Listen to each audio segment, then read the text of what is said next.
दोस्तों आज हम बात करने वाले हैं एक ऐसे पॉलिटिकल क्राइसिस की जो पूरे साउथ एशिया का लैंडस्केप बदल सकता है। बांग्लादेश।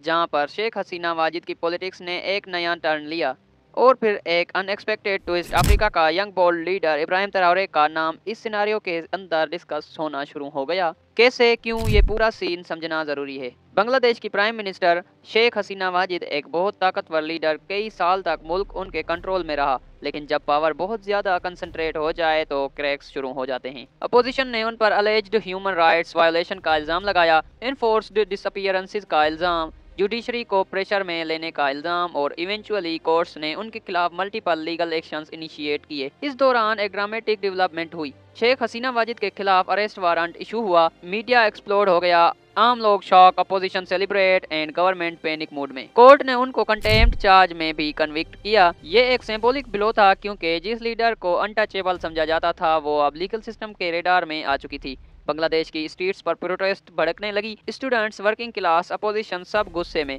उनको लगने लगा कि स्टेट मशीनरी एक फैमिली के हाथ में बंदी बन चुकी है। ये वो वक्त था जब बांग्लादेश पॉलिटिकल इंस्टेबिलिटी के एक डेंजरस एज पर खड़ा था। शेख हसीना वाजिद की गवर्नमेंट ने प्रोटेस्ट को कंट्रोल करने के लिए क्रैकडाउन स्टार्ट किया। Arrest, bet on charge, internet shutdown, media blackout, dollar crisis, food inflation, textile industries struggling, IMF pressure, Bangladesh की बैकबोन गारमेंट इंडस्ट्री हिट होना शुरू हो गई।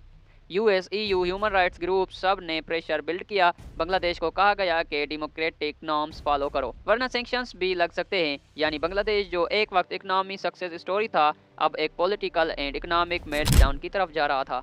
Y Traore's name appears. अब सवाल ये उठता है, अफ्रीका का एक लीडर, वो भी बुर्किना फासो का रिवोल्यूशनरी प्रेसिडेंट, इब्राहिम ट्राओरे का नाम बांग्लादेश के क्राइसिस में क्यों आ रहा था? जवाब सिंपल नहीं लेकिन पावरफुल है।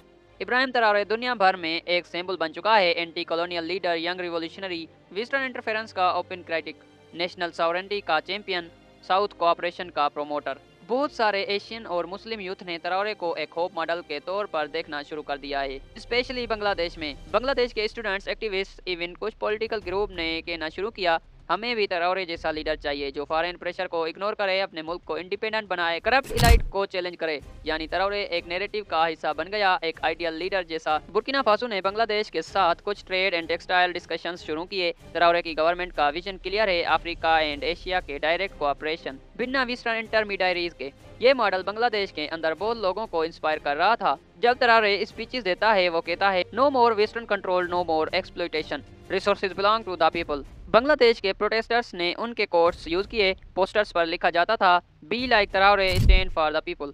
शेख हसीना वाजिद की गवर्नमेंट ने एक नैरेटिव को एक थ्रेट समझा। उनको लगने लगा कि फॉरेन बेस्ड रिवॉल्यूशन की तरह यूथ ट्राओरे के आइडियोलॉजिकल मॉडल से इन्फ्लुएंस होकर उनके अगेंस्ट कंसोलिडेट हो रहा है। फॉरेन न्यूज आउटलेट्स ने स्पेक्युलेटिव आर्टिकल्स लिखे, इसमें new global anti colonial alliance rising, why is Traore influencing Asian youth, could Bangladesh see an African style sovereignty movement.